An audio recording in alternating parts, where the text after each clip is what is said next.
विश्वकर्मा के महिमा सुन ले भैया हो बाबा विश्वकर्मा के महिमा सुन ले भैया हो। बनल के ब्रह्मांड वही में सूरज चांद कहेले रचैया हो बाबा विश्वकर्मा के महिमा सुन ले भैया हो बाबा विश्वकर्मा के महिमा सुन ले भैया हो। सुन ले भैया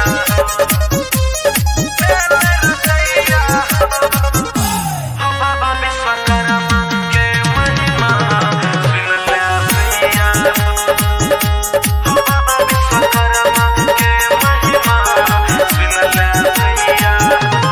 विष्णु के चक्र ब्रह्मा के वेद भोला के दिल गई त्रिशूल हो।